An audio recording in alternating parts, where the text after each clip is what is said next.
to the 10 Washington Podcast.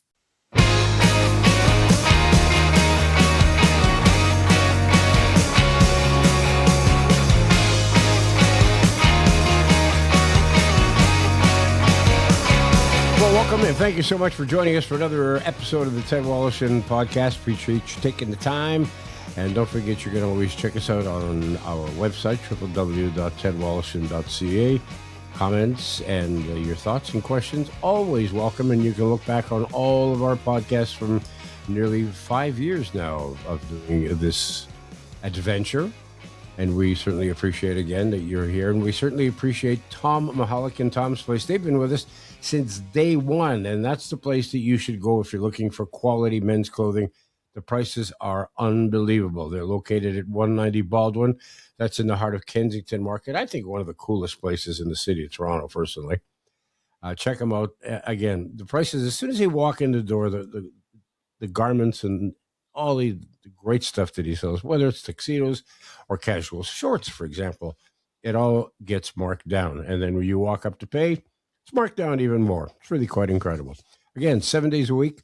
Tom's Place, 190 Baldwin, in the heart of Kensington Market. And Paul Gadd is our executive producer. Thanks to him for his work. And the music comes to you from our friends at Bike Thieves. You may recall our last episode, we spoke with Glen Pye, who is the founder of Glory Days Collectibles. We talked about collectibles, but part of his business as well deals with tickets and the reselling of such. It's been in the news lately. So we thought we'd try to clear up the situation, find out exactly what is going on, how this all works, what's the best way to buy tickets if you don't have tickets for, say, a sporting event or a concert. And Glenn can answer that question for you because he's been doing it for a long time. And I mean that as a compliment. Mr. Pye, it's good to see you again. How are you, Ted? Thanks for having me. I'm okay. Before I ask you how you got into it, which is usually the question that most people ask, here's one for you out of the blue. The most recent major sporting event that we witnessed was the Masters. Right. It is probably the most difficult, one of the most difficult, I think, sporting events to get tickets for because they don't go on sale. The waiting list has been shut down. All you can do is go on a waiting list to get tickets for any of the practice rounds, Monday through Wednesday. But Thursday, Friday, Saturday, Sunday, forget it, unless you're Glen Pye. How much could you have gotten me a pass for a one-day pass, or could you have gotten me a one-day pass for the last Masters? Yes, we had access to them. Generally, when we get tickets, we're getting them from patrons that they get all 7 rounds, a full patron, and they pay, and the price is very low. Like, for example, the 4 golf rounds, 4 rounds of the tournament, the cost of those in Canadian dollars, if you're a patron, is works out to $360 per ticket. For all 4? All 4. So like $100 $90. a ticket, essentially. Wow. Okay. And so they're out there, but they've really clamped down on these patron scalping because most of them come through patrons, employees. Some corporates get them too that do a lot of business with the Masters, but typically there's a group of people that get them, and you'll find if they do list them online, they'll disguise the badge. They won't want to show you. They still use some badges there, believe it or not, although much of it's on your phone now. Like most of the tickets have gone away, they're on your phone. But the Masters is very diligent at checking online to see if they can track who's scalping tickets. So for you to say it's a very hard ticket to get, it's not a hard ticket to get. Everything's money now and the way the whole world works. So if you've got money, they're around. They're always around. This year, it was probably the Thursday, Friday was about $1,000 US around. And then Saturday, Sunday, because Rory was in contention, he's a big name, probably about 12 to 1,300. Now, this is nothing like the Tiger Woods days. Like, I mean, people can have any thoughts they want on Tiger Woods, but golf was much bigger when Tiger Woods was involved. He's the GOAT. He's the greatest of all time, or one of the greatest. And he drove the whole golf industry and scalping of tickets or anything else, any tournament he was in. And when he's not in a tournament, the demand falls off a cliff. Unfortunately, the Canadian Open, obviously, we didn't have him for the last several years, but Rory came a couple times. Golf's very much driven by the top 10 or so golfers. Right. Well, I'm surprised because I'll give you an example. Back in 2002, 2003, when I was working at doing the morning show at CFRB, we ran a promotion where a winner got to fly down to Augusta with me. You flew out a private aircraft from the private aircraft part of the airport. It's like a 100-seater, big fat leather chairs. Flew to a small airfield nearby, Bush Airfield. It's only about a half an hour drive to the stadium. And then across the road, they had a restaurant banquet hall that they had rented for this is not the station, this is the company for Right. the entire day. And you could go back and forth and as many times as you wanted to go have something to eat or drink or drop off your souvenirs. And then you can go back into the course. Well, that package back then for the airfare, there's no overnight. We left at 6 o'clock in the morning. We got back at like 9 or 10 o'clock at night. That package was $5,000. Yeah. Well, the prices haven't really went up, and partially because the caliber golfers. Liv hurt a little bit when a few of the stars went over there, but it looks like Liv's about to fold or is very close to folding, and I guess they'll all be back. But it, they mark up everything else, and this is why a lot of people say, "Well, I'm not a scalper." I mean, every travel agent's a scalper. All they do is buy air tickets at a cheaper price or hotels and make their end. So it's the same with this. They made their money on the chartered airplane. They made their money on hotel. They made their money on the restaurant. When they all put together, and who knows what they built the tickets in. Like the FIFA, who's well known as FIFA and the Olympic Association are very tough to deal with, and they've got their own ways of making money. But they have like certain companies they use in every country that have exclusive for their ticketing, and they sell trips to the Olympics at highly marked up hotel prices and everything. So there was probably some other margins built in because of the package, but the ticket price wouldn't have been a lot different. It goes by year and how much interest there is, obviously. But I was talking, and $1,000 is US is a good price, but that's a price you can often see most years per day. But I'm thinking like that's I mean the Augusta from the hallowed grounds of Augusta National. It's one of only 4 majors. Right. It only comes up once a year. Right. And I'm thinking so $1,500, let's say, for a ticket for Saturday. It's like Game 5 of the World Series. People were paying way more money than that. Yeah, for sure. It's not the biggest ticket anymore. And I think since Tiger's golf's not as big generally. Like he had a major impact. It was approaching those prices when Tiger was involved, but there's still lots of interest in golf. But I'm finding even corporate golf's waning because companies don't want to carve out a whole day for you to go golfing with people. Yep. It's a different world now, and the way when I was in the corporate world, and they didn't mind you spend the whole day on promotions or client furtherance or whatever they called it. Companies are being a little tighter on that thing, and the tax authorities have also came in and said you can't deduct a lot of these things. So there's various reasons. I mean, individuals have always paid about the same. I guess certain times corporates come in a bit heavier, but there's a lot of. I mean, Super Bowl face value of Super Bowl now is $5,000 to $10,000. So it's way above what the Masters is. But part of the reason the price is so low, the people that do have them literally got in at a few $100s a ticket. So even 1,000 seems good to them. They're quadrupling their money, if not more. Okay, let's go back to the question that most people think you should ask at the first, and I didn't because I don't necessarily think you have to. But how did you fall into this? So what happened was I've always been, and we talked about this when we did the collectibles. My 2 companies, Glory Days Collectibles and Glory Days Tickets, and I always went to a lot of events. So when I was at university, I went to McMaster and I did my undergrad and my grad there. And in scalping? MBA, but so that helps with scalping, right? But, I took, because we're in Hamilton. If this was in Toronto, it wouldn't work. But because we're in Hamilton, I would get buses to go everywhere. I'd get buses to go to a concert in Toronto. I'd get buses, we go to a Leaf game in Toronto. I'd take people to Buffalo Bills. I'd go to Oktoberfest. I'd take a bus to Oktoberfest when it was on. Any big event, we would do all these things with buses. And so it's almost like you said, you bought the package. Well, they would buy the package off me, the bus and the ticket, and I'd make, some money on both, obviously. And that's so I built a big following for that. I was sort of a ringleader organizer. And then I just rolled that in when I left the university and was working in the corporate world. People were still relying on me, but it really exploded when I got in the bar business. So I owned 3 different sports bars. I was the first one to open a sports bar, probably in Canada, certainly in Toronto. And we used to take buses. I would take 4 or 5 buses to a Buffalo Bills game. And Wow. I'd even take buses from my bar, which was in the Kingsway area of Toronto, which is Etobicoke, just to go to Exhibition Stadium. I mean, it was only a 10-minute ride. People like drinking on a bus for 10 minutes. So we would run buses to that as well. And just it all came from running the trips. And then just gradually, I just started getting more connections for tickets. And then I started offering the tickets by themselves as well.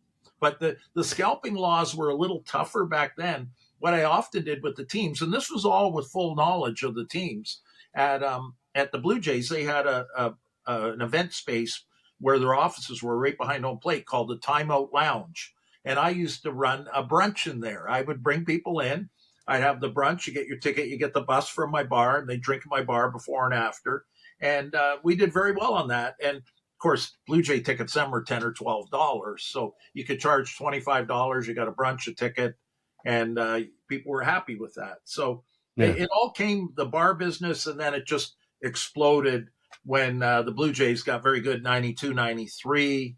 And that's when I really made it into a full-time business. So since then, even though I was dabbling at it before, but it became a full-time sort of ticket broker as of then. You see, when Taylor Swift was I think a big eye opener for a lot of people because her tickets were people were so desperate for tickets for. I mean, they literally were flying from Europe to come to Toronto to see Taylor Swift, and unfortunately, in many cases, they got hosed. They got here, found out their tickets were bogus, and nothing to do, and they were completely screwed. They could do nothing about it. And so it casts a really bad light on ticket scalpers and resellers, etc. And they're painted as being these people who hide in shady, dark corners, wearing hats and smoking cigarettes and speaking in low tones. And yet, I have heard that many of these resellers are, in fact, the establishments and the ticket brokers and the sports teams themselves.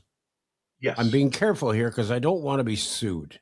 Yes. No, definitely. I mean, they can call it, when you talk about a promoter, I mean, a typical thing that you see for concerts is platinum tickets. A platinum ticket doesn't get you anything else. You don't get a meet and greet. You don't get a free shirt. It's just you're getting the ability to pay 4 times as much what the ticket's really worth to get a platinum ticket. Well, that's scalping, right? All you're getting is a ticket. It won't be $300. Oh, you're getting a platinum. It's $1,200. Let you jump the queue. You get right to the front, the good seats. In fact, John Fogerty just went on sale at Woodbine's new venue. And there's not much classic rock left for me to go see. I'm a big classic rock fan. I've seen the Stones 80 times, the Who 77 times. So I wanted to go see Creedence again with Fogerty. And I bought front row, and I bought them platinum, and I paid a scalp price. But I really want to go to the show, and I want to see front row to watch John Fogerty and Creedence. So they all, and the teams do it. They call it dynamic pricing rather than platinums. And dynamic price just means there's a supply and demand imbalance, and they have to address the price accordingly, typically up. Brokers like myself, I'm talking about the legitimate sort of storefront brokers, people that are in the business. They never screw anyone. We make sure everyone's taken care of. If there ever happens to be a mishap, we'll fix them up with the tickets they had, or even better for sure, and often give them a lot of money on top of that, like double what they paid. So and our broker association even has some rules like this, where if you violate an order in any way, we're supposed to compensate the purchaser. So these people that you see like that, these are the same people that sell phony gold at gas stations, and the same people who did the the fraudulent tickets for Taylor Swift or anything else, and it does happen fairly regularly.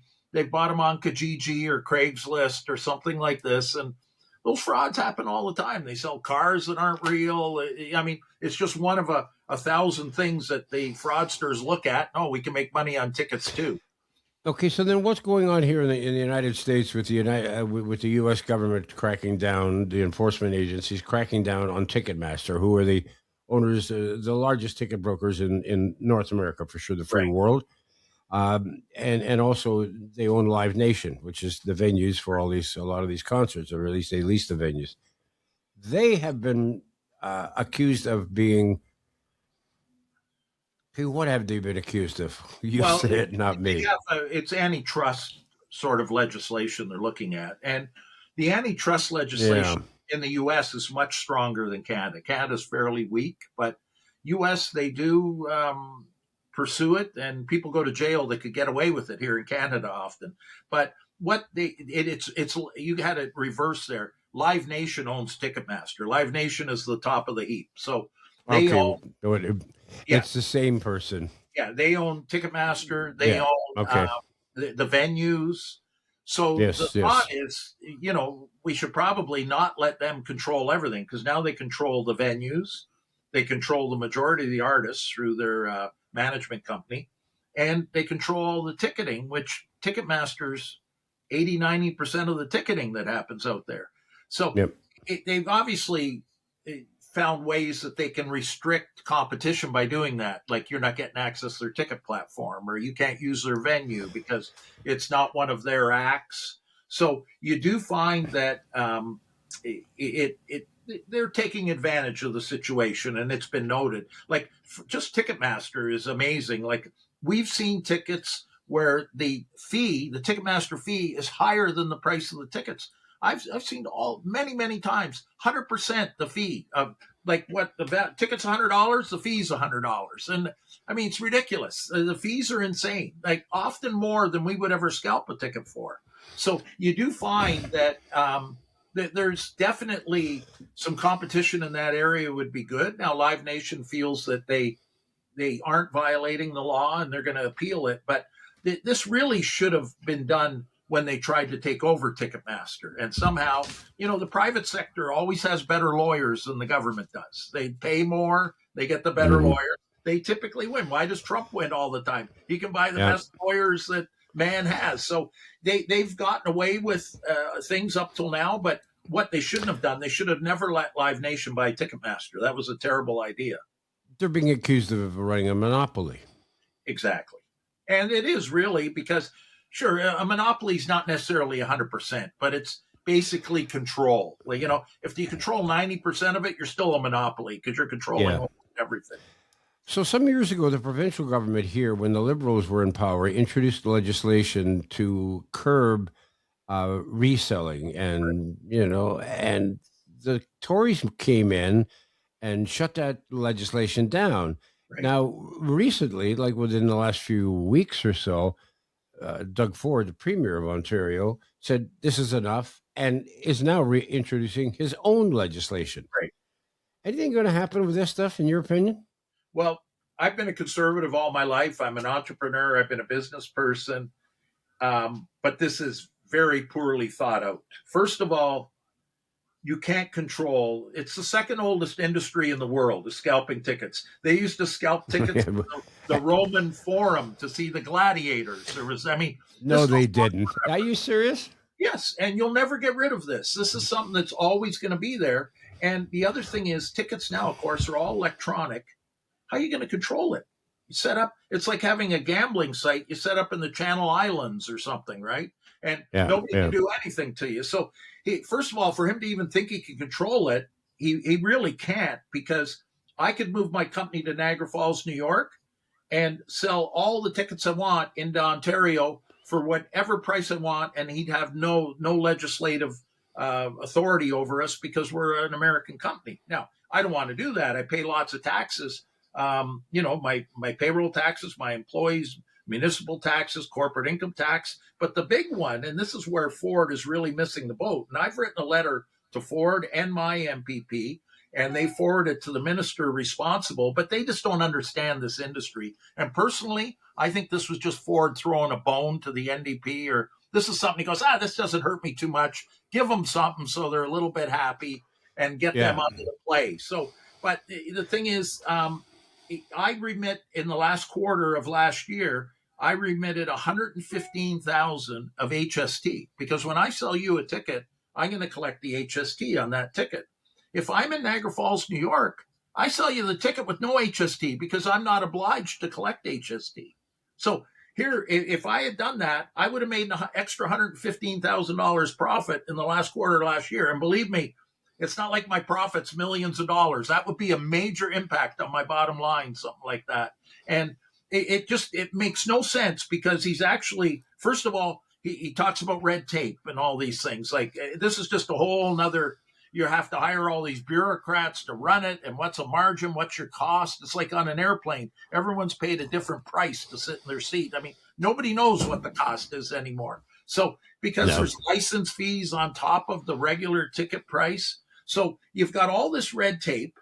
And then you're encouraging businesses to move to the U.S. This is, again, totally contrary to his platform, which is promote business and promote Ontario business. They're actually hurting our business and encouraging us to move to the U.S. Now, there's 40 big brokers in Ontario, like what I'd call like storefront brokers like us. There's 1,200 in North America.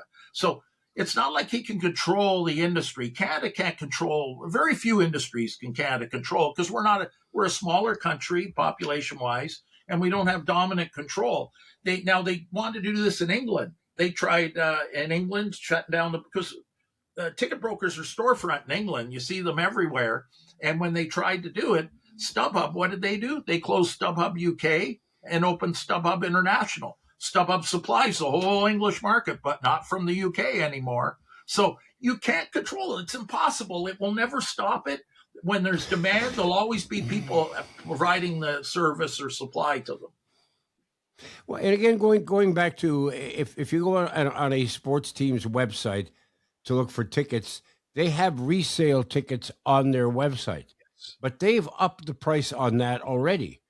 I'm thinking, why are they doing that? Such bad PR, but I guess they don't give a rat's ass.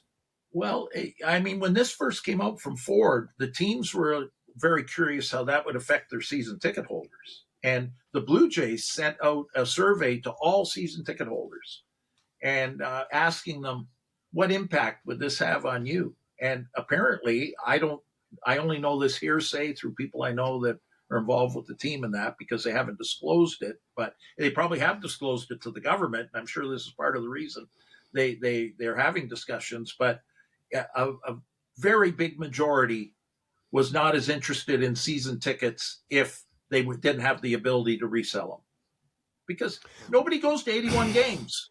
No, well, exactly. And that's what it is for baseball. It's 81 games, home games, and for hockey, it's 40 home games. Yes. And either way, that's still a lot. And again, it's just, as I said to a friend, I said, it's virtually impossible for them to shut this thing down, because if I have seasons tickets and I say to you, okay, I'm buying seasons tickets, are you going to want some of these? And you say, yeah, I'm going to take 10 games.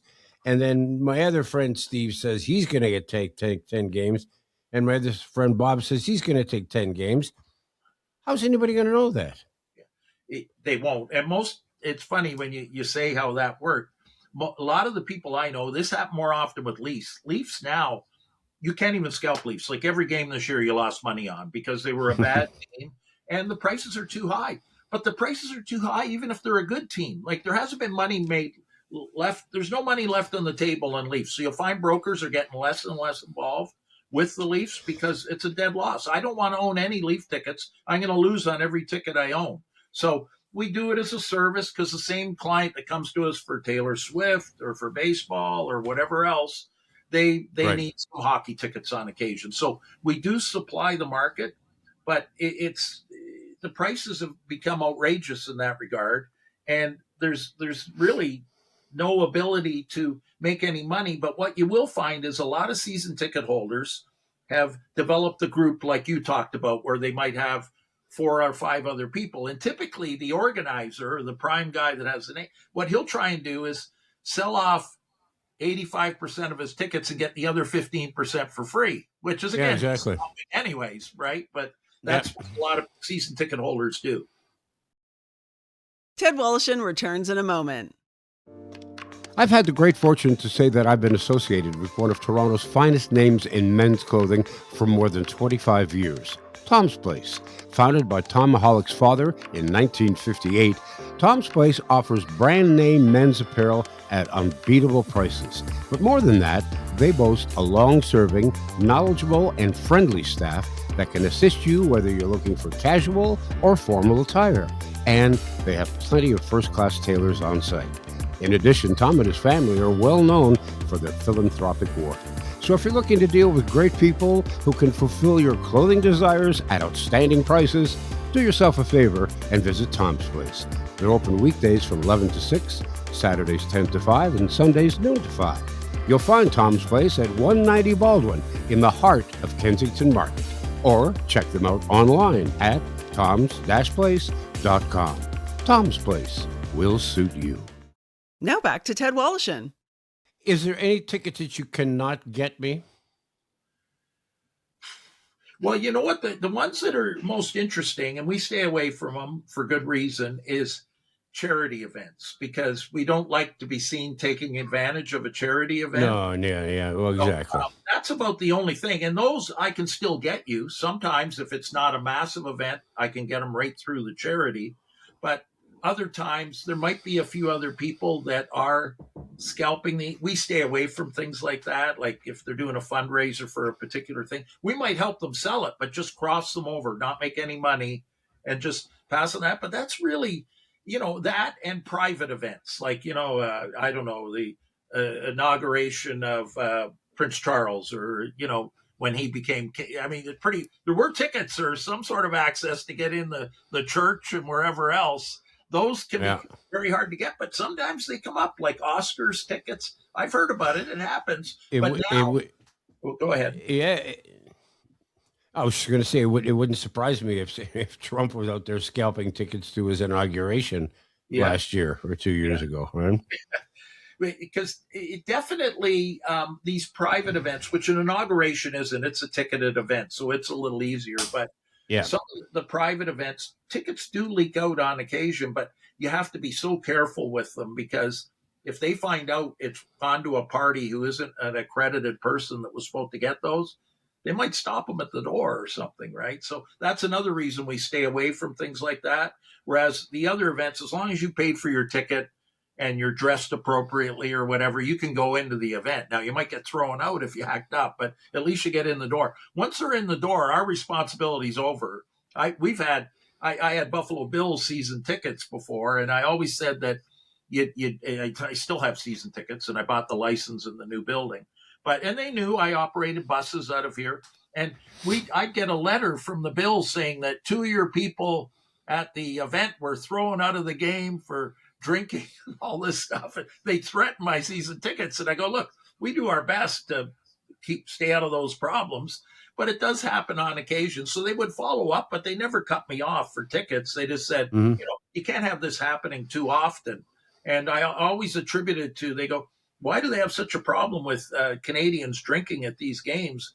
And it's because we're on a bus for 3 or 4 hours before drinking. The Americans get there at 11 or 12 o'clock and start drinking then. All the Canadians have been drinking since 7 in the morning and are a little rowdier. Also, a lot of Canadians are rooting for the opposing team. And if Buffalo officers come down to arrest, they're not arresting the Bills fans. They're going to arrest anyone who's got the Miami Dolphins colors on, the Patriots. And that's often the Canadians. It's not the people from Buffalo. What kind of tickets have you got for the new stadium, for the new Highmark Stadium in Buffalo? I took, you know what? So when I looked at this, and a lot of the teams, and I've given a lot of advice to teams, including the Leafs, and because we really set the bar for the secondary market, and all the teams wanted to get into it, so they had to learn from us. We were the first ones. We really set market value pricing, because everything we have is worth what people pay for it. And if people didn't want to go to Leaf games these last, the whole month of April, where they lost every game, if you got half price, you were lucky. But the teams won't drop to that, but we will. We sell a ticket for what it's worth. And if it's worth $50, even if it costs us $1,000, that's what it's worth. It's worth nothing once the events start. It goes to zero. So in Buffalo, right now, they've got a great thing going because they got Josh Allen. And he's a huge draw. And that stadium was really, without him, it would have never been built. Just like I would imagine you're right. When they built Rich Stadium, that was built for O.J. Simpson. Just like how they say the house that Ruth built, Yankee Stadium. Well, O.J. was why Buffalo built that big stadium, because O.J. was such a draw, and they had him at War Memorial, drew 50,000. They were getting way more people. But it wasn't long after that with O.J., where running backs typically don't last too long. And he got, he's getting some injury problems. I was at games when they had 20,000 people there after that, where in an 80,000 seat stadium.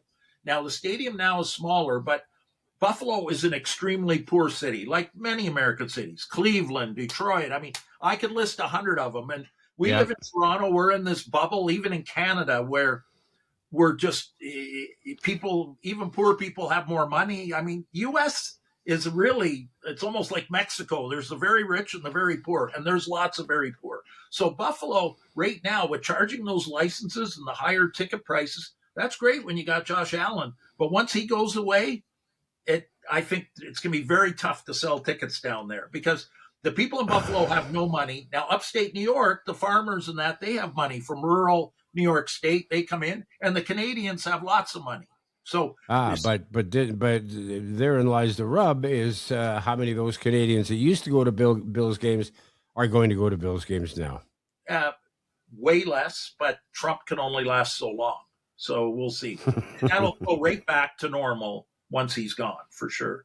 So okay, so what the tickets what are your best tickets that you have in Buffalo at the new Highmark Stadium? I bought Upper Bowl because I only wanted to pay $1,000 for my license, so I paid $1,000 licenses, and I have Upper Bowl tickets, sort of corner end zone, nice seats. And the one thing is, when you build a nice new stadium like that, the accoutrements and the amenities at the upper level will be almost as nice as the lower level. They know to do that now, so they can drive more sales. So I don't have good seats, but I have lots of friends that are personal season ticket holders that bought the 40-yard line, 50-yard line. If I got an order for those, which I do sometimes, people want to sit in only the best, I reach out to these season ticket holders and say, look, you're in them for $300-400. I'll give you 6, whatever. We sell them for $750 or something like that.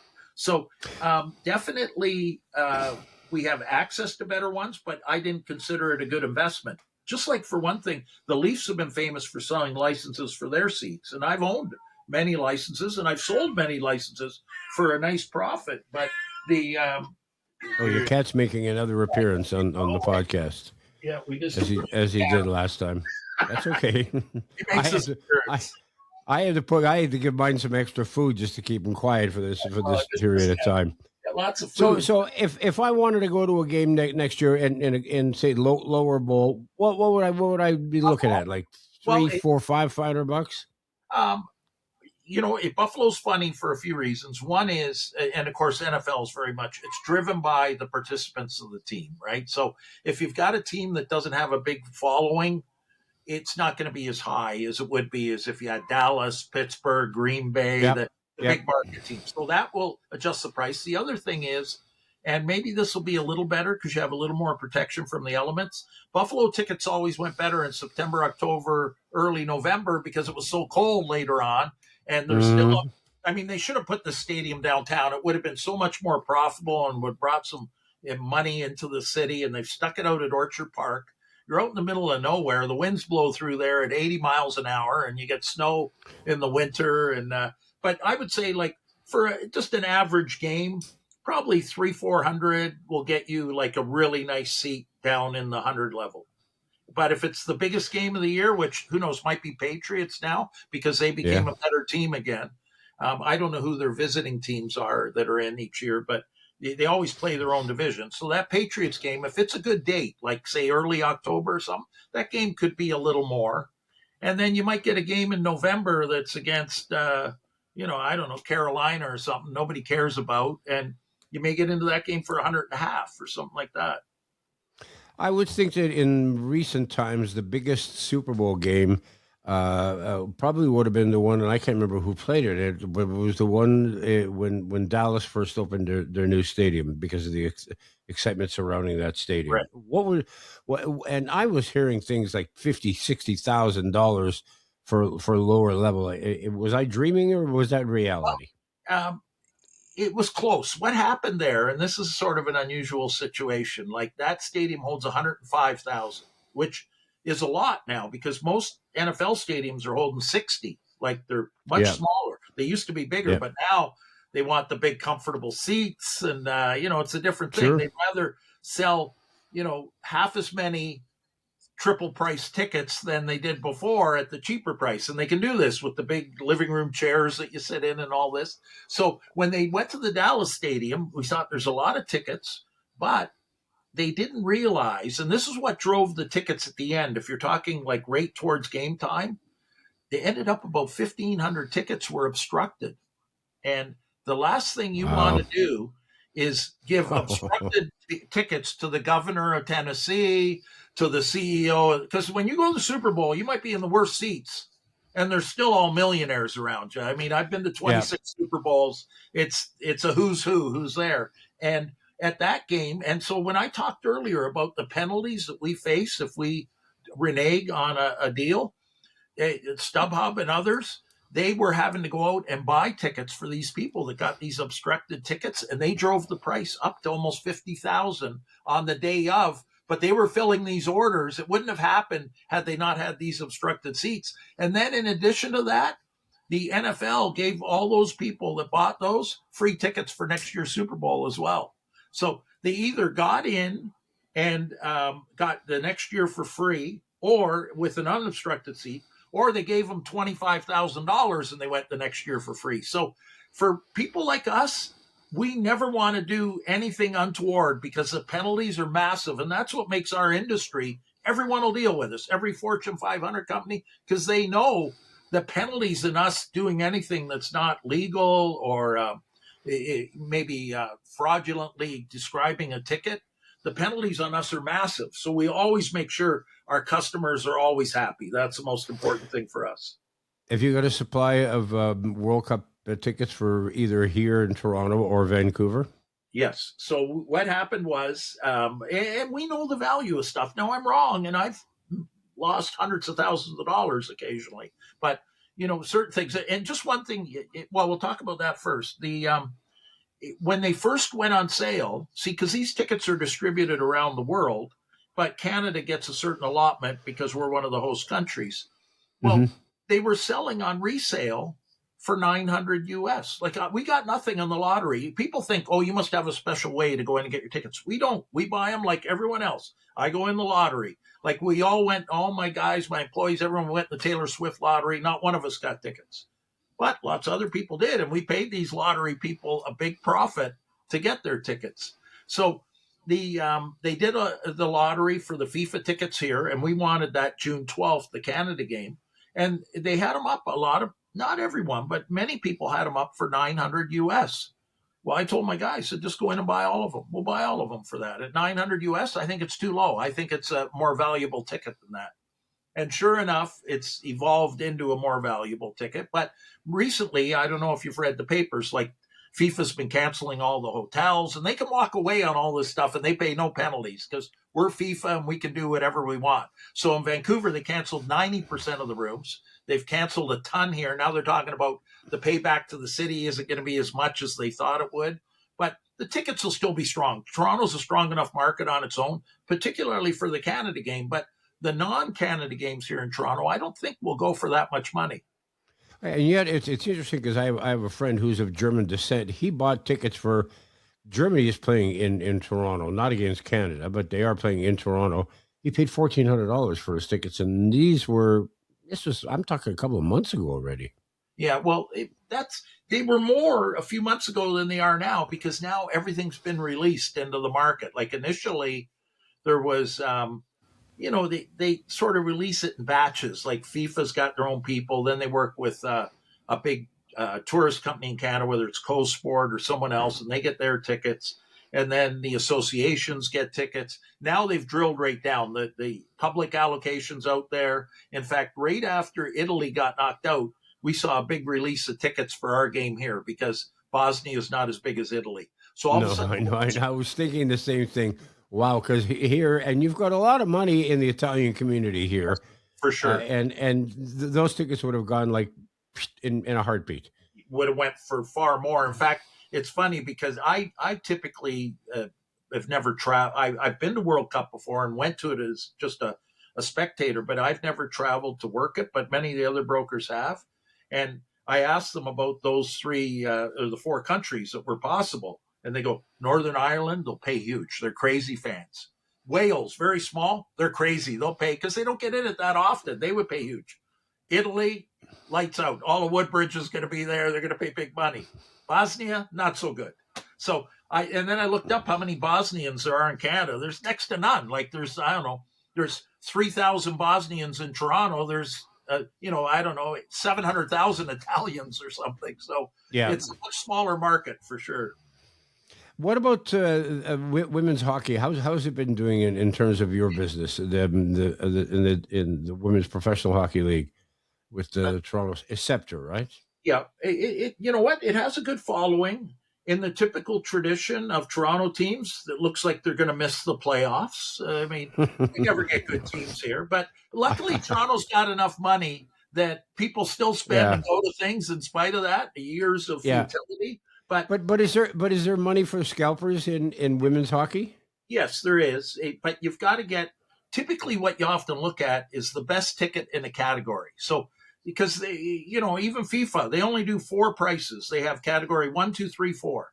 So the very best seat in category 2 might be worth more than the worst seat in category 1. So there's openings when you look at the whole map that only people like us can understand because we do it all the time. But there are opportunities there. The better opportunity for PWHL right now is that they're playing the majority of their games at Coca-Cola, which limits, it's only 8,000 people instead of 18,000. Right.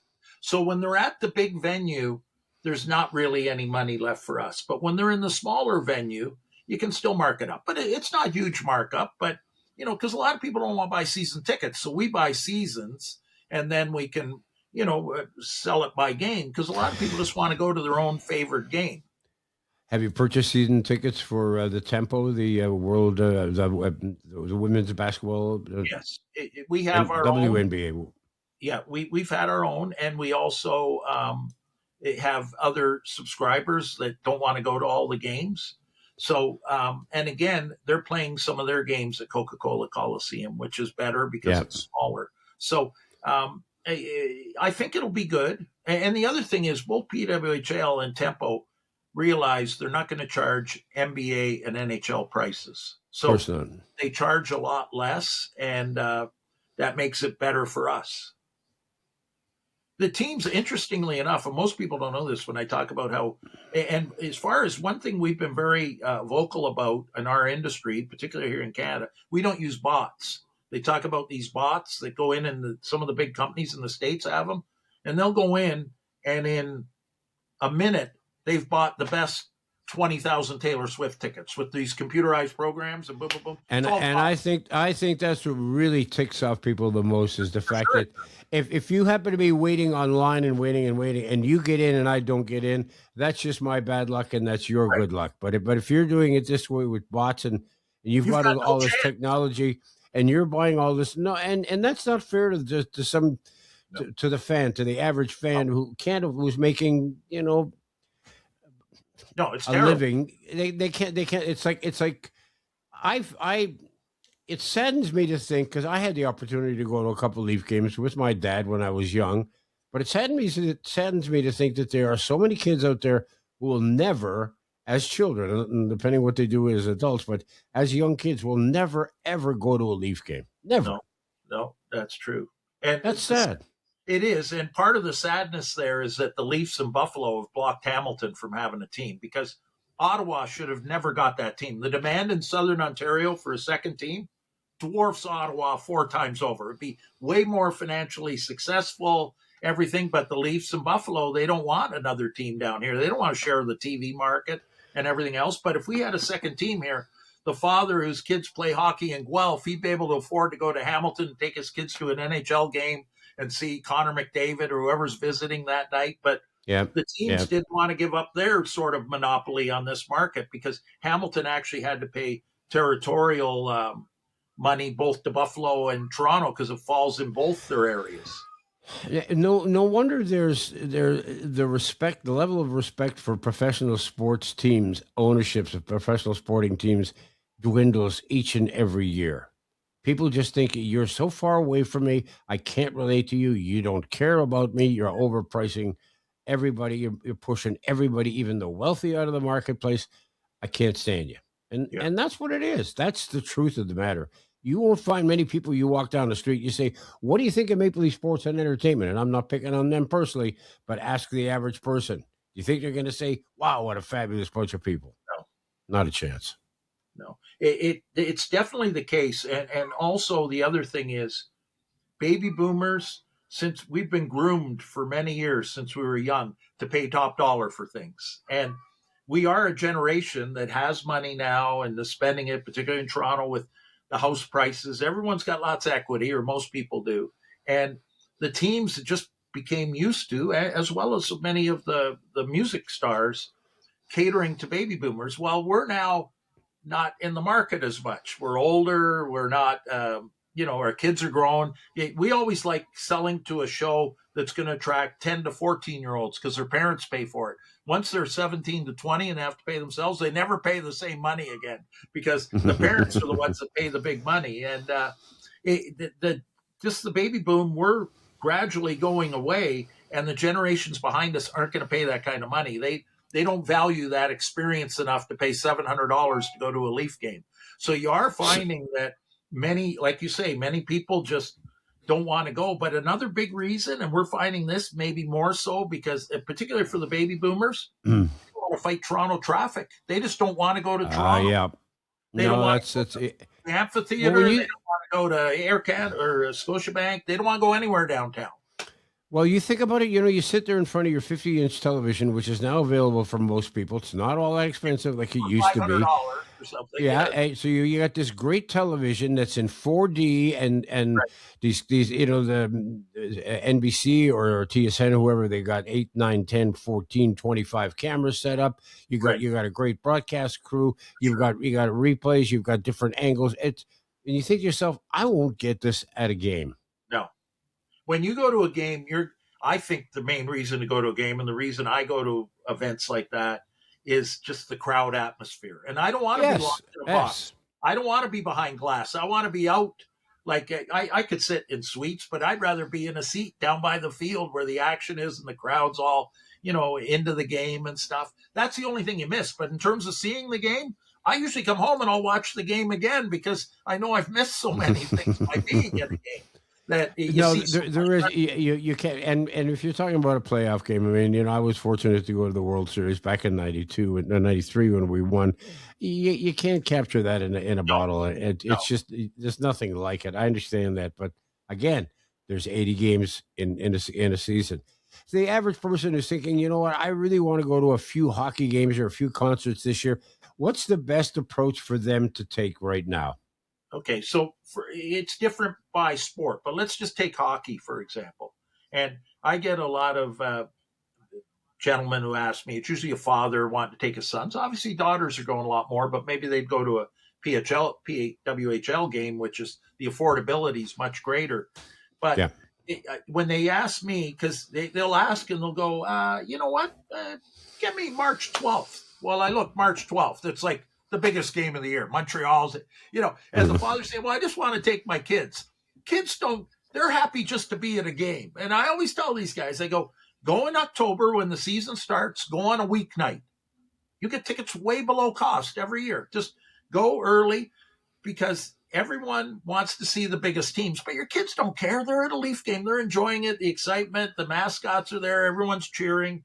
But it's more for the parent. They're the one that want to see Montreal and whatever. And so they use their kids as an excuse. So I say, you go early, you go on a weeknight, like Leaf games on Saturdays, because quite frankly, Toronto is not as big a Leaf market now as it was. the city of Toronto. Southern Ontario's massive, but Toronto's changed. Just the whole makeup of the city of Toronto has changed, and hockey isn't quite as big. So what you'll find is that many people want to go to a game on Saturdays because they're out of town. Traffic's so bad. Like, how do you get to a 7:00 game if you live in Burlington and be in the seats for 7:00 on a weekday? You can't. So Saturdays always go bigger, and it's always hockey night in Canada because Saturday's the draw. Sorry, I got a cat here that's causing a problem. But he's relentless, that cat. But anyway, yes, I can tell. I can tell. Yes, that's a tip. Like another one for baseball is, although this year the numbers were fairly strong, but go earlier in the year because people, again, like say, for example, the one thing that's benefiting baseball right now, there's no Leaf playoffs, but often this time of year, the last several years, the Jays are playing the same time as the Leafs in the playoffs. So you can go to a Jays game for nothing if Leafs were in the playoffs because a lot of people want to watch a playoff game. So, you know, you want to look for things like that. Another thing that you can look for is like, say the Lakers are coming in and all of a sudden they announce 2 days before LeBron's not playing. Well, the price just craters. Like, and basketball, this happens all the time. The star players don't necessarily dress for a game and that makes prices. Like you'll probably recall how they were trying to get Messi to commit which games he was going to play in because every city was paying a fortune to see Messi. And half the time he'd play all the home games where they're making a lot of money, but he wouldn't play all the away games. So there's always opportunities. And one thing you can always do is keep checking the market because the market changes substantially. Almost everyone I've told on World Cup, which probably isn't to my benefit, I'm saying, just wait. I don't see much chance of it going up really high. Typically, tickets drop in price as you get closer to event time because, for example, the corporates are out of play by then because they're not going to ask a client on 2 hours notice to go to a game. They want to set up a dinner. And if they did ask a client 2 hours ago, how many other people did you ask before me is the first question. That's right. That's right. Yeah. You know, often last minute is very good. In fact, there's one company called Game Time, and they sort of specialize. A lot of their marketing is around come to us for last minute tickets. And you'll see people outside the Rogers Center on their phone trying to buy Game Time tickets last minute to get, and sometimes, you know, you'll go for $7 or something. You get in for next to nothing. But, you know, you do take a chance. That's amazing. 9 out of 10 games tend to get cheaper closer to game time, but there's that odd game like Taylor Swift was one of those odd events where it really took off at the end, and there was no reduction in Taylor Swift prices. People want to pick up some tickets for an event coming up in future. The best way to get a hold of you would be? Well, you can go to glorydays.com. You can text me or call me on my cell, which is 416-580-9256. Obviously, we have a huge inventory of tickets, but they're all electronic. So if people have to put them on their phone, and we often say, like we had a gentleman last night wanted tickets for his daughter for one of the Raptors playoffs and said, well, get us her information because it's easier to send directly to the user rather than the buyer. Like, you know, why get you involved and try and for you to transfer it further? If we send it to the user, they just take their phone and put it in their wallet and show it at the stadium. So, but I mean, the big sites, Ticketmaster, like you say, that's where usually most of the teams work through a Ticketmaster, or some of them use SeatGeek, and that's where they can sell for higher prices. So you can check Ticketmaster, but StubHub's a big, consolidator. There's Vivid, there's Game Time, there's SeatGeek. There's many of these companies, and they're not going to go away regardless of whatever law Ontario tries to bring in. It'll kill the Ontario industry, but the industry will still happen, and people will still be paying the same for prices because I suspect you're right. It's going to be an American supplying them instead of a Canadian. In fact, many times now people are buying tickets from Americans. They don't even realize it. Excellent stuff. Glen Pye from Glory Days Collectibles, Glory Days Tickets. Thank you again. Always a pleasure chatting with you, my friend. All the best, and perhaps we'll chat during the season.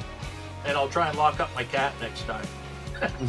Yes, or either that or I'll bring on mine and we can put them on another channel somewhere. There you go. That is going to do us for another episode. Again, go to our website, www.tedwallison.ca. Questions, comments, listen to our past podcasts as well. While you're online, don't forget, fill out your organ and tissue donation card. You can change or even save a life. In the meantime, have a great day.